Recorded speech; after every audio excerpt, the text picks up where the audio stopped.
और देखो ये जो आज पढ़ने जा रहे हो ना, ये सबसे इंपॉर्टेंट क्लास है सिस्टम की, क्योंकि फिर आगे चल के ना आपको ज़्यादातर सामना LTI सिस्टम्स का ही करना पड़ेगा, ठीक है। तो अगर आप Fourier series, Fourier transform, Laplace transform, Z transform, ये सब कुछ पढ़ोगे, वहाँ पे आपको ज़्यादातर टाइम पे LTI सिस्टम्स ही देखने को मिलेंगे, ओके। तो इस वजह से भी इस क्लास की इंपॉर्टेंस थोड़ी सी बढ़ जाती है। चलिए उसके पहले मैं आप लोगों से कुछ क्वेश्चंस पूछता हूँ। आप मुझे ना कुछ क्वेश्चंस के आंसर बताना स्टार्ट करो। सबसे पहले आप मुझे बताइए, मान लो मैं आपको एक क्वेश्चन देता हूँ और उस क्वेश्चन में बोलता हूँ कि the following system is given, तो आपको क्या लगता है कि क्या इन्फॉर्मेशन आपको दी होगी? आराम से सोचना। और पहला 10 मिनट बहुत ही ज़्यादा क्रूशियल, फर्स्ट 10 मिनट बहुत ज़्यादा क्रूशियल। फर्स्ट 10 मिनट में बहुत अच्छी तरीके से आप सारे के सारे आंसर्स बताना। पहला क्वेश्चन मेरा ये है, अगर आपसे पूछा जाता है कि the following system is given, तो आपको क्या लगता है कि क्वेश्चन में आपको किस चीज़ का डेटा दिया होगा? फटाफट बताते जाओ। तो आप बोलेंगे सर इसका मतलब हमें एक इनपुट और आउटपुट से रिलेट करती हुई इक्वेशन दे रखी होगी और उसके बेसिस पे हम लोग सिस्टम को पहचानेंगे। बिल्कुल सही बात है, यस। तो फर्स्ट पॉइंट सभी को क्लियर हो गया कि इनपुट और आउटपुट को रिलेट करता हुआ आपको एक इक्वेशन दिया रहेगा और उसी इक्वेशन के बेसिस पे आप पहचानोगे कि ये मेरा सिस्टम दे रखा है। पहला पॉइंट सबको क्लियर हो गया। चलिए second question. By the way आपने सिस्टम को पहचान लिया और आपसे मैं बोलता हूँ कि ज़रा मुझे चेक करके बताओ ये सिस्टम स्टैटिक है या डायनेमिक है, ये सिस्टम कॉजल है या नॉन कॉजल है। तो क्या आप पूरा का पूरा इनपुट चेंज करोगे वहाँ पे या टाइम की अलग अलग वैल्यूज पुट करोगे? बताते जाइए। यस तो अगर मैंने आपसे पूछा कि मुझे स्टैटिक और डायनेमिक नेचर चेक करना है, कॉजल और नॉन कॉजल नेचर चेक करना है, तो आप बोलेंगे वहाँ पे हम लोग सर टाइम की अलग अलग वैल्यूज डाल के चेक करेंगे और स्टैटिक डायनेमिक में चेक करेंगे कि आउटपुट जो है वो प्रेजेंट वैल्यू ऑफ इनपुट पे डिपेंड करे, जबकि कॉजल नॉन कॉजल में हम लोग प्रेजेंट और पास्ट दोनों को अलाउ कर देंगे। ये दूसरा पॉइंट भी सबको क्लियर हो गया? यस ये दोनों पॉइंट क्लियर हुआ। चलो अब मैं आपसे बोलता हूँ कि यार फॉलोइंग सिस्टम आर गिवन और ज़रा मुझे चेक करके बताओ कि ये इन्वर्टिबल है या नॉन इन्वर्टिबल है या फिर स्टेबल है या अनस्टेबल है। तब आप क्या करेंगे? तब आप बोलोगे कि सर उस केस में हम लोग पूरा का पूरा x of t as a whole change करने की कोशिश करेंगे और अगर एक्स ऑफ टी के डिफरेंट वैल्यूज पे डिफरेंट आउटपुट आता है तो नॉन इन्वर्टिबल, और अगर हर एक बाउंडेड इनपुट के लिए बाउंडेड आउटपुट आता है तो हमारा सिस्टम हो जाएगा स्टेबल। इतने सारे बेसिक्स में कितने लोगों को क्लैरिटी है? फटाफट बताइए। शेयर सेशन को यार करते रहो, फटाफट सेशन को शेयर करने के साथ साथ सेशन को लाइक भी करना है और अटेंडेंस तो आपको मेंटेन करके रखनी है, ठीक है। चलिए इतनी बातें सभी को क्लियर है। अब उसके बाद दो और प्रॉपर्टीज हम लोगों ने पढ़ी थी, लीनियरिटी और टाइम इनवेरिएंसी। तो लीनियरिटी और टाइम इनवेरिएंसी तो अपनी अलग की प्रॉपर्टी थी, ठीक है।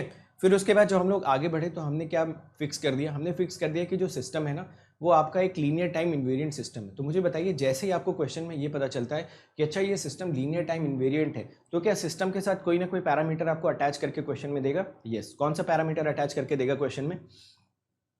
एच ऑफ टी या फिर एच ऑफ एन। क्योंकि अगर आप LTI सिस्टम की बात कर रहे हो तो LTI सिस्टम का अगर आपको h of t h of n पता है तो आप किसी भी आर्बिट्रेरी इनपुट के लिए आउटपुट को कैलकुलेट कर सकते हो। यहां तक सब कुछ ठीक चल रहा है? Fine, okay. चलो अब देखते हैं प्रॉपर्टीज ऑफ LTI सिस्टम में कौन कौन सी प्रॉपर्टीज हमको डिस्कस करनी है। आप जरा ध्यान से नोटिस करने की कोशिश करो। प्रॉपर्टीज ऑफ LTI सिस्टम में लीनियरिटी, टाइम इनवेरिएंसी तो पहले से इंश्योर्ड है ना, तो कौन कौन सी प्रॉपर्टीज आपको यहाँ पे चेक करनी है? बहुत ध्यान से सुना और बहुत इंपॉर्टेंट लेक्चर है आज का। पहला देखिए, यानी कि हमको चेक करना होगा कि एक LTI सिस्टम स्टैटिक है या नहीं, हमको चेक करना होगा कि एक LTI सिस्टम कॉजल है या नहीं, हमको चेक करना पड़ेगा कि एक LTI सिस्टम आपका स्टेबल है या नहीं, और हमको चेक करना पड़ेगा कि एक LTI सिस्टम इन्वर्टिबल है या नहीं, है ना। अब देखो LTI सिस्टम में ये थोड़ी चेक करने जाएंगे कि वो लीनियर है या नहीं, वो तो होगा ही होगा। ये थोड़ी चेक करने जाएंगे कि वो आपका टाइम इन्वेरिएंट होगा या नहीं होगा, ठीक है। तो ये सारे के सारे नेचर्स हमको चेक करने, फाइन, ओके।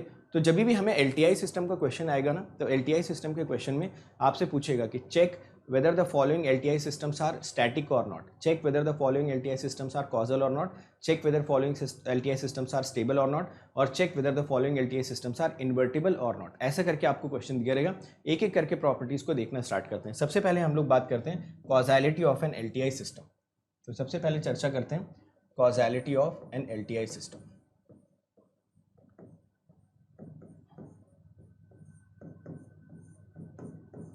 ठीक है, एक एक पॉइंट पे आपसे मुझे आंसर चाहिए, तो हर एक पॉइंट पे आप आंसर बताते रहना। ये लो, ठीक है। सबसे पहले कंटिन्यूअस टाइम की बात करते हैं। कंटिन्यूअस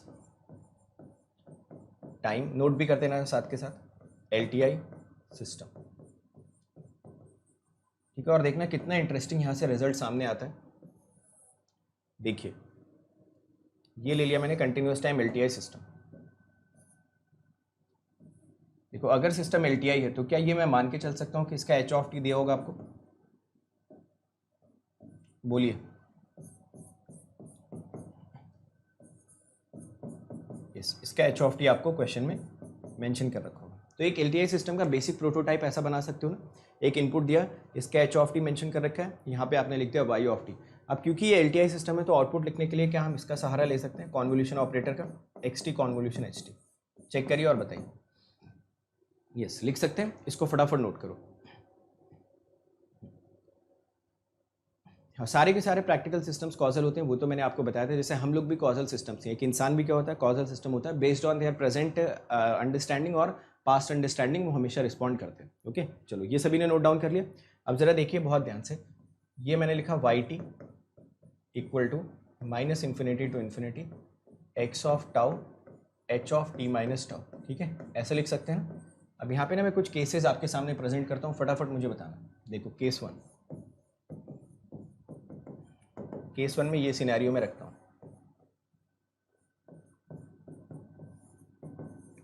चलो बताओ, ये जो सिस्टम आपको दिख रहा है ना, बताइए ये कॉजल है या नॉन कॉजल है, चेक करके बताइए। आउटपुट ऐसा लिखा हुआ था, आउटपुट में अगर आप नोटिस करने की कोशिश करो तो मैंने टाउ को कितना रखा हुआ है, 4, और टी को कितना रख दिया, 2। देखिए, तो आप बोलोगे कि सर इस केस में output is depending on the past value of input. देखिए, तो क्या इस पर्टिकुलर केस में जो मेरा एलटीआई सिस्टम होगा वो कॉजल हो जाएगा? यही तो बेसिक था आपका ना, कि अगर हमें कॉजैलिटी चेक करनी है तो हम टाइम के डिफरेंट डिफरेंट वैल्यूज डालेंगे और देख लेंगे output should depend on the past value of input, है ना। आराम से समझते जाओ। तो आप यहाँ से नोटिस कर पा रहे हो कि सर अगर आपने टाउ को 4 डाला था ना और टी को 2 डाला था, तो उस केस में जो भी मेरा एलटीआई सिस्टम आ रहा है वो कॉजल इन नेचर आ रहा है। बिल्कुल सही बात है, पास्ट वैल्यू पे डिपेंड करना है। जरा केस 2 पे आइए, नोट भी करते रहेंगे साथ के साथ। ये लीजिए, एक सिनेरियो में ऐसा क्रिएट करता हूँ, माइनस इन्फिनिटी से इन्फिनिटी। यहाँ पे देखो मैं टी और टाउ की वैल्यूज नहीं रख रहा हूँ, आपका मन है तो आप रख सकते हो। ठीक है, यहाँ से तो हमें कोई कंपैरिजन करना नहीं है, आपको पहले से ही पता है कि एक्स ऑफ टी के साथ जो भी पैरामीटर्स एसोसिएटेड होते हैं उनका कोई खास रोल नहीं होता है कॉजैलिटी एंड स्टेबिलिटी बताना, sorry causality and static dynamic nature बताना। चलिए इस केस में बताइए, सभी लोग बताओ। इस केस में अगर आप देखो output is depending on the present value of input, दिख रहा है सभी को, बोलते भी जाना। तो यहाँ पे आपको प्रेजेंट वैल्यू की डिपेंडेंसी दिख रही है। तो क्या इस केस में भी मैं ये कमेंट डाल सकता हूँ, LTI system is non causal, sorry LTI system is causal. ठीक है, थर्ड केस कंसिडर करो, केस 3।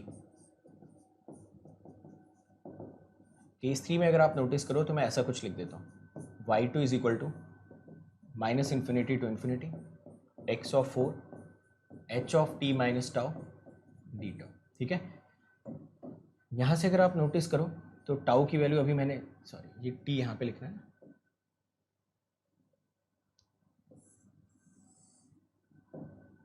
इसको करो t equal to 4 tau equal to,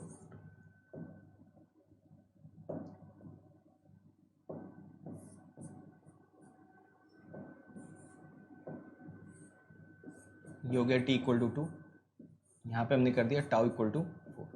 और इस केस में आप बताओ LTI सिस्टम आपको कैसा दिखेगा, नॉन कॉजल। एक बार ये जो लिखा हुआ है ना इसको प्रोसेस करिए, और बड़ा अच्छा एक यहाँ से कंक्लूजन अभी निकल के सामने आएगा थोड़ी ही देर, बोलो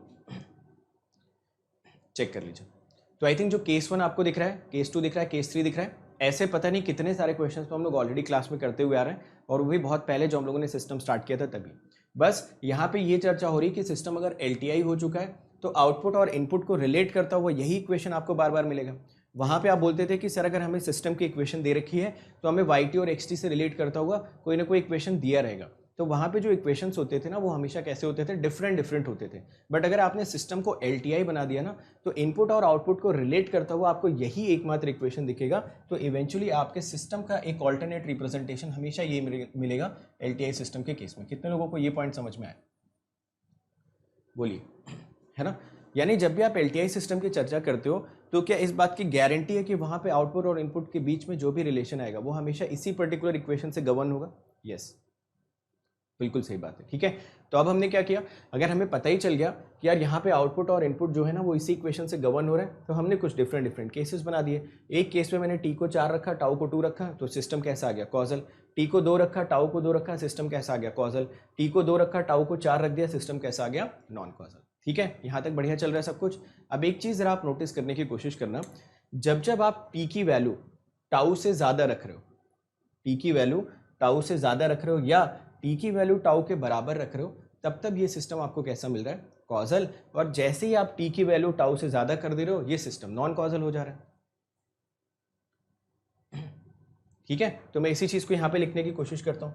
देखिए, अगर ये एक्सप्रेशन आपको दिया हुआ है minus infinite to infinite, 10 minutes का इसमें पेशेंस चाहिए, तो बहुत ही इंपॉर्टेंट और बहुत ही अमेजिंग यहाँ से आपको कंक्लूजन देखने को मिलेगा। देखिए, तो मैं यहाँ से कंक्लूड क्या कर पा रहा हूँ यार, कि as long as T is greater than और equal to tau above LTI system is causal, और जैसे यहाँ पे t की वैल्यू टाउ से कम हो रही above LTI system becomes non causal. देखो ये फ्लो चार्ट कितने लोगों को समझ में आए? ये फ्लो चार्ट देखिए और यस नो में आंसर करो फटाफट। बिल्कुल परफेक्ट फ्लो चार्ट बना हुआ है आपके सामने। ठीक है, तो ये एक हमारे पास मैथमेटिकल इक्वेशन दे रखी थी एलटीआई सिस्टम की, और यहाँ से मैंने समझा कि यार जब जब मेरी टी की वैल्यू टाउ से ज़्यादा हो जाएगी या उसके बराबर होगी तब तक तो कॉजैलिटी इंश्योर रहेगी, बट जैसे ही टी की वैल्यू मेरी टाउ से कम होती है उस पर्टिकुलर केस में सिस्टम नॉन कॉजल हो जाएगा। ठीक है, अब चलो, अब मान लो हमें कोई आके बोलता है कि यार हमें तो ना सिस्टम कॉजल ही कॉजल चाहिए किसी भी कीमत पे, नॉन कॉजैलिटी हम इंश्योर नहीं कर सकते या नॉन कॉजैलिटी हम अफोर्ड नहीं कर सकते, हमें सिस्टम क्या चाहिए? हमेशा ही कॉजल चाहिए। तो अब देखिए, अगर आपके पास ये रिक्वायरमेंट आती है, ये आपके पास रिक्वायरमेंट में बोल रखा है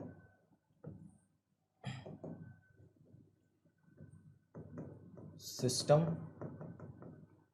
शुड ऑलवेज बी कॉजल।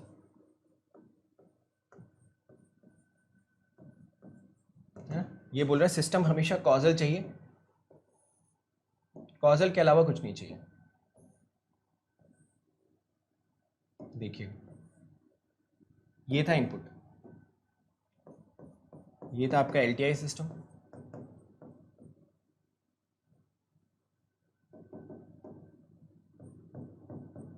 ये था एच ऑफ टी, और ये था वाई टी। सिस्टम के बारे में आप दो इंफॉर्मेशन यहां पे लिख पा रहे थे। पहला,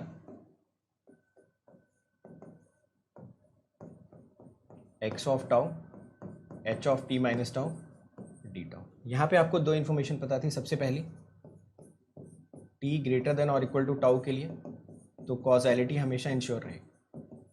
second, T less than tau के लिए सिस्टम कैसा हो जाएगा? Non causal. देखो, अब ये पॉइंट है जहां पे ना आपको पूरा का पूरा गेम चेंज होता हुआ दिखेगा। देखिए, अब हमारे पास रिक्वायरमेंट आ गई है ना कि ये सिस्टम हमेशा कॉजल ही रहना चाहिए, नॉन कॉजल हमें चाहिए ही नहीं, हमेशा कॉजैलिटी हमें चाहिए। एक चीज़ नोटिस करने की कोशिश करिए आप यहाँ पे, अगर टी की वैल्यू टाउ से ज़्यादा है तो कभी भी क्या कॉजैलिटी में कोई प्रॉब्लम आएगी? नहीं, तब तो कोई प्रॉब्लम नहीं आएगी। बट अगर इस टी की वैल्यू टाउ से कम होने लगी तो सिस्टम नॉन कॉजल होने लगेगा। आप बोलोगे कि जब भी मेरी टी की वैल्यू टाउ से कम हो जाए उस केस में ये सिस्टम का आउटपुट जो आ रहा है, इस आउटपुट के बेसिस पे आप बता रहे हो ये सिस्टम कॉजल है या नॉन कॉजल है। तो अगर टी लेस देन टाउ के लिए किसी तरीके से मैं कुछ ऐसा कर पाऊँ कि मेरे आउटपुट में कुछ भी ऑब्जर्वेशन ना आए या जो भी मेरा आउटपुट आ रहा है उसकी वैल्यू जीरो आ जाए, तो टी लेस देन टाउ पे लिए हम कभी भी कैलकुलेशन करेंगे ही नहीं। टी ग्रेटर देन और इक्वल टू टाउ पे तो ये कैलकुलेशन हमें कॉजल मिल ही रही, बट जैसे ही टी की वैल्यू टाउ से कम हो जाए, अगर हम कुछ ऐसा कर पाएँ इस पूरे के पूरे कैलकुलेशन में कि हमारा आउटपुट जीरो हो जाए, तब तो हम हमेशा बता सकते हैं ना कि इस पर्टिकुलर इक्वेशन में जब जब आप टी की वैल्यू टाउ से ज़्यादा रखोगे तब तो कॉजैलिटी आनी है, और जैसे ही तुम टी को टाउ से कम करने की कोशिश करोगे आउटपुट तुम्हारा जीरो हो जाएगा या आउटपुट पे कोई ऑब्जर्वेशन मिलेगी ही नहीं। अब आप मुझे सोच समझ के बताइए, अगर इस पर्टिकुलर कंडीशन के लिए आप आउटपुट को जीरो बनाना चाहते हो तो आप इनपुट और सिस्टम में से किसको कंट्रोल कर सकते हो? बताइए, सोच समझ के बताइए सभी लोग। ये इनपुट है, ये सिस्टम है।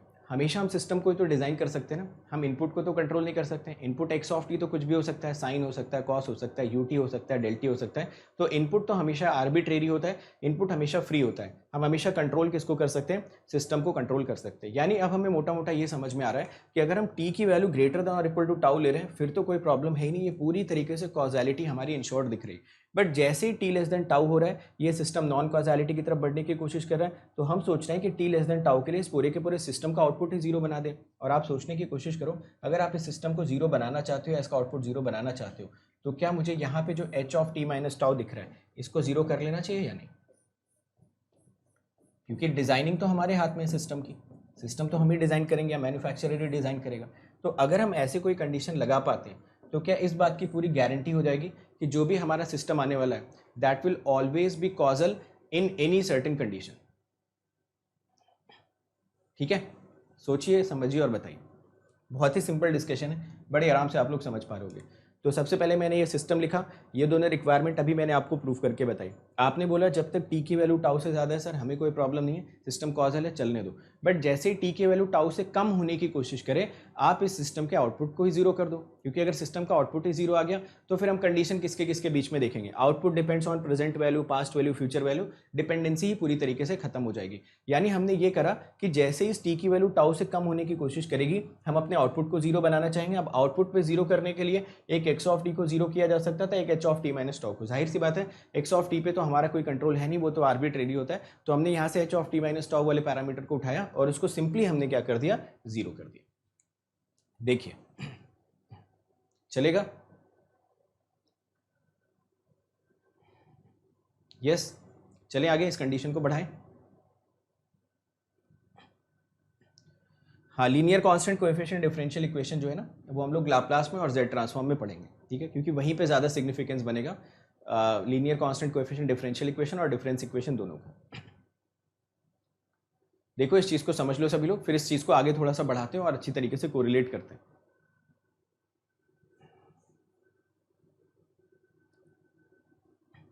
ठीक है, चलो तो अब देखो यहां से आप कंडीशन क्या लिख सकते हो? फॉर एन LTI सिस्टम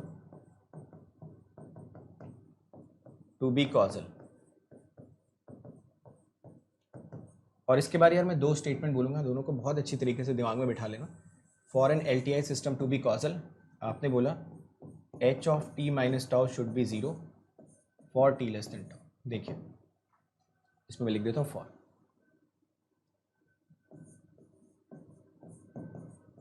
चलेगा? इसको आप ऐसा भी तो लिख सकते थे, h of t minus tau equal to zero for t minus tau less than zero. इसी टी माइनस टाउ को मैं मान लेता पी, एक नया डमी वेरिएबल पी मान लेता, तो आपको मिलता है h p equal to zero for p less than zero. देखो नोट करो। अब मैं एक स्टेटमेंट बोलता हूँ, स्टेटमेंट को बहुत ध्यान से सभी लोग सुनना, यस नो में आंसर करना। सबसे पहला point, for an LTI system to be causal the output should depend on the present and past value of input which leads to that the unit impulse response of an LTI system should be a causal signal in nature. यहाँ पे अगर आप देखने की कोशिश करो तो ये आपका बेसिकली क्या आ रहा है, इसको मैं वापस से डमी वेरिएबल को चेंज करता हूँ। आप देखोगे h of t equal to zero for t less than zero, और इवेंचुअली आपको क्या पता चल रहा है यार कि अगर मेरा एच ऑफ टी एक कॉजल सिग्नल हो जाए, अगर मेरा एच ऑफ टी एक कॉजल सिग्नल हो जाए तो मेरा LTI सिस्टम एक कॉजल सिस्टम हो जाएगा। ठीक है, यहां तक नोट करो, फिर एक दो स्टेटमेंट्स में बोलता हूं। ठीक है, पहले यहां तक यस नो में आंसर करो, फिर मैं दो तीन स्टेटमेंट्स बोलता हूं, फिर आगे चलते हैं।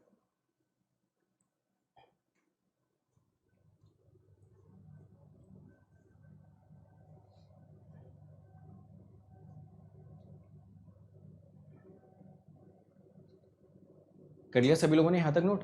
चलो अब ध्यान से ना दो तीन बातें सुनना। यहाँ तक मेहनत कर ली, सारे कंक्लूजन्स लिख लिए, अब एक एक चीज़ ध्यान से समझना शुरू करना। अब आपके पास देखो टोटल कितने क्वेश्चंस बनेंगे एग्जाम में, दो तरीके के क्वेश्चंस एग्जाम में आएंगे।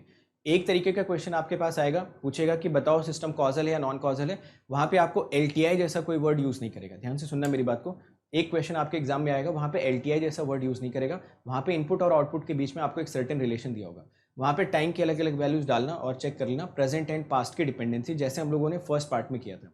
अब एक दूसरी तरीके का क्वेश्चन आपके पास एग्जाम में आएगा, जहाँ पे बोलेगा check whether the following LTI systems are causal or not. अब ध्यान से सुनेंगे मेरी बात, अगर क्वेश्चन में बोलता है check whether the following LTI system is causal or not, तो इसको भी करने के आपके पास दो तरीके हैं। पहला तरीका कौन सा है, वही जो बेसिक डेफिनेशन है, यहाँ पे रखिए, इसको एक्सपैंड करिए, एक्सपैंड करने के बाद चेक करो कि आपका जो आउटपुट है वो past and present value of input पे डिपेंड कर रहा है या नहीं। और एक दूसरा तरीका होता है कि आप कहीं ना कहीं से क्या ढूंढ के ले आओ, h(t). अगर कहीं से आप h(t) को ढूंढ के लेके आते हो और सिर्फ आप ये चेक कर पाते हो कि अगर आपका h(t) सिग्नल, ध्यान देना, अगर मैं पूरे के पूरे स्टेटमेंट में जहाँ पे सिग्नल बोल रहा हूँ, जहाँ पे सिस्टम बोल रहा हूँ, वहाँ पे मैं हमेशा एक्स्ट्रा स्ट्रेस डाल रहा हूँ, तो ध्यान से सुनना। तो अगर आपसे पूछता है कि following LTI system is causal or not, तो कहीं से आप h(t) सिग्नल ढूंढ के लाएंगे और h(t) सिग्नल को सर्च करेंगे कि क्या वो कॉजल सिग्नल है या नहीं। अगर आपको ये पता चल गया कि h(t) एक कॉजल सिग्नल है, तो क्या करेस्पॉन्डिंग LTI सिस्टम को आप एक कॉजल सिस्टम बोल सकते हो या नहीं। क्योंकि LTI सिस्टम में एक खास बात हमें देखने को मिल रही कि जब जब हमारा ये h(t) एक कॉजल सिग्नल है, देन करेस्पॉन्डिंग LTI सिस्टम एक कॉजल सिस्टम की तरह बिहेव कर रहा है, क्योंकि उन सारे ही केसेस में उसका जो आउटपुट आने वाला है वो सिर्फ प्रेजेंट या पास्ट वैल्यू पे डिपेंड करेगा। अगर फ्यूचर पे डिपेंडेंसी कराने भी जाओगे तो आउटपुट की वैल्यू 0 आ जाएगी। अब देखो, अब जितनी भी बातें मैंने बोली उसको बड़े आराम से अपने अंदर सेटल होने दो, और फिर इन सारी बातों को मैं लिखवाता भी हूँ।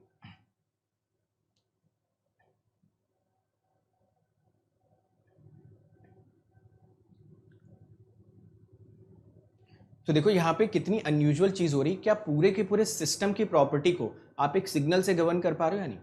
क्या पूरे की पूरी सिस्टम की प्रॉपर्टी को आप एक सिग्नल से गवर्न कर पा रहे हो। यस, यानी h(t) एक ऐसा सिग्नल होता है जो सिस्टम को मैथमेटिकली तो डिफाइन करता ही करता है, बट साथ के साथ उसकी सारी प्रॉपर्टीज को भी डिफाइन कर पाता है। इस वजह से h(t) की इंपॉर्टेंस इतनी ज्यादा हो जाती है। इसी वजह से मैं आपको कॉन्वोल्यूशन में बता रहा था कि जब भी आप LTI सिस्टम खरीदने जाओगे ना, वो आपको h(t) साथ में अटैच करके दे देगा कि भाई इसका h(t) भी लेते जाओ, क्योंकि h(t) एक तो आपको आउटपुट बताएगा ही बताएगा किसी आर्बिट्रेरी इनपुट के लिए, बट वही h(t) ना आपके सिस्टम की सारी प्रॉपर्टीज को भी गवर्न करके दे देगा, तो आपको सिस्टम में कुछ भी अलग से चेक करने की जरूरत नहीं।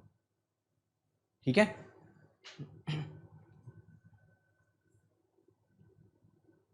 तो अब मेरे ख्याल से h(t) की इंपॉर्टेंस थोड़ी सी आपको और समझ आनी चाहिए कि h(t) की इंपॉर्टेंस थोड़ी सी इतनी ज्यादा क्यों हो जाती है। चलो एक बात और सुन लो, एक बात और सुन लो, फिर सारी चीजें वन बाय वन लिखवाता हूँ। अब आप मुझे सोच के बताइए, अगर आपके पास एक LTI सिस्टम है, LTI सिस्टम आप खरीद के लाते हो, उसका h(t) आपको पता है, तो उसका आउटपुट निकालने के लिए तो आप कॉन्वोल्यूशन की यूज करोगे। ध्यान से सुनिएगा, आउटपुट निकालने के लिए तो आप कॉन्वोल्यूशन की यूज करोगे ना, x(t) कॉन्वोल्यूशन h(t). बट अगर सिस्टम की प्रॉपर्टी हमको बतानी है, कॉजैलिटी, स्टेबिलिटी, स्टैटिक, डायनेमिक, तो क्या हम आउटपुट की इक्वेशन भी लिखना पसंद करेंगे। आप बताइए, क्या हम आउटपुट की ये इक्वेशन भी लिखना पसंद करेंगे, या अगर h(t) हमें पता ही है तो क्या हम h(t) को ही देख के सारी की सारी इन्फॉर्मेशन नहीं बता देंगे। यस, तो यहाँ पे थोड़ी सी मेहनत ये भी बच जाती है LTI सिस्टम्स में। आउटपुट निकालने के लिए तो ठीक है, सही बात है, कॉन्वोल्यूशन यूज करना पड़ेगा, ये इंटीग्रेशन सॉल्व करना पड़ेगा, दैट इज फाइन। बट अगर हमें सिर्फ और सिर्फ कॉजैलिटी बतानी ही है, तो हम पहला वाला मेथड यूज ही क्यों करेंगे, जहाँ पे हम प्रेजेंट एंड पास्ट की डिपेंडेंसी देखेंगे। हम क्यों नहीं h(t) को ही देख के आंसर बता देंगे कि as long as h(t) is a causal signal, हमारा पूरा का पूरा LTI सिस्टम कॉजल सिस्टम हो जाएगा। तो आई होप अब पूरा का पूरा डिस्कशन यहां तक आपको कनेक्ट हुआ। ठीक है, चलो, तो इन सारी बातों का कंक्लूजन क्या होता है, हमारे दिमाग में भी क्या रहना चाहिए, हमारे दिमाग में सिर्फ दो बातें रहनी चाहिए। एग्जाम में सवाल कौन कौन से आएंगे, एग्जाम में हमेशा कॉजैलिटी के दो तरीके के सवाल पूछे जाएंगे, एक में लिखा होगा LTI सिस्टम, एक में LTI नहीं लिखा होगा। अगर LTI नहीं लिखा होगा तो उसकी जिम्मेदारी है कि वो आपको इनपुट और आउटपुट को रिलेट करता हुआ एक इक्वेशन देगा, आप वहाँ पे टाइम के अलग अलग वैल्यूज डाल के कॉजैलिटी बता देना। दूसरे तरीके का एग्जाम में सवाल आएगा जहाँ पे बोलेगा check the causality of the following LTI system. अगर उसने LTI बोल दिया तो सवाल में कहीं ना कहीं पे h(t) का डेटा उसने छुपा के रखा होगा, कभी कभी डायरेक्ट भी दे देगा। आप सिंपली h(t) को उठाओ, चेक करो, अगर वो सिग्नल कॉजल सिग्नल है तो corresponding LTI system causal system हो जाएगा। ठीक है, चले अब स्टेटमेंट्स लिख लें, फिर इसको एक बार रिवाइज करवा देता हूँ। तो बड़ा इंपॉर्टेंट स्टेटमेंट, और स्टेटमेंट भी देखो मैं कितनी क्लैरिटी से लिख रहा हूँ, कहाँ पे मैं सिस्टम लिख रहा हूँ, कहाँ पे सिग्नल लिख रहा हूँ ना, इन सारी बातों में थोड़ी सी आप डिफ्रेंशिएशन करिए। देखिए, ये स्टेटमेंट भी आप लोग लिखेंगे साथ के साथ, for an LTI system to be causal system. ठीक है, सिस्टम जहां पे लिख रहा हूं ना, वहां पे मैं बार बार एक्स्ट्रा स्ट्रेस दे रहा हूं, तो आपको भी देना है। The unit impulse response, unit impulse response h of t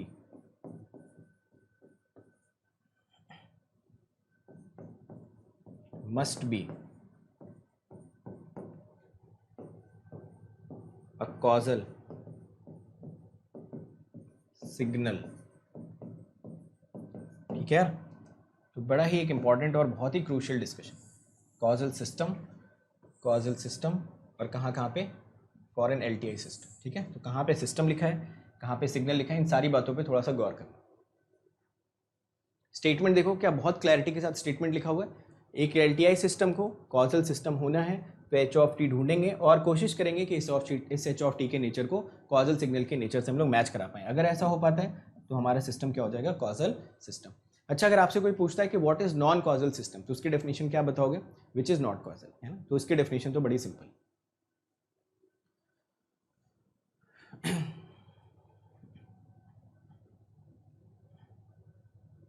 ठीक है, हाँ, एक कॉजल आउटपुट सिग्नल मिल सकता है नॉन कॉजल से। x of t को तुम इस हिसाब से लिमिट कर लो। ठीक है, x of t को लिमिट कर लो ना, जैसे मान लो x of t तुम ऐसा ले लो, ये लो,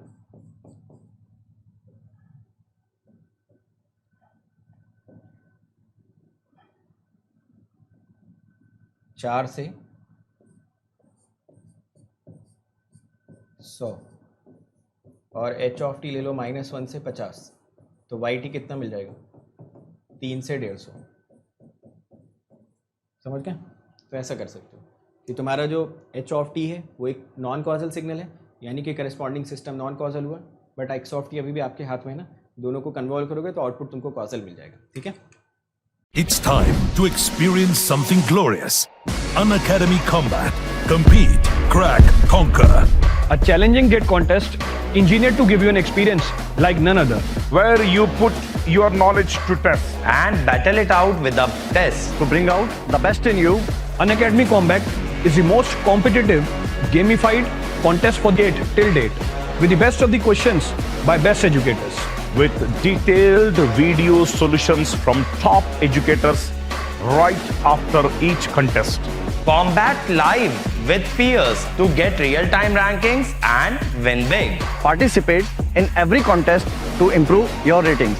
Challenging contests every fortnight or alternate Sunday. Live ranking after every question. Big rewards for top rankers. Your passion to crack gate deserves this. Your hard work towards your dream deserves this. Fuel your inner fire for the ultimate gate challenge.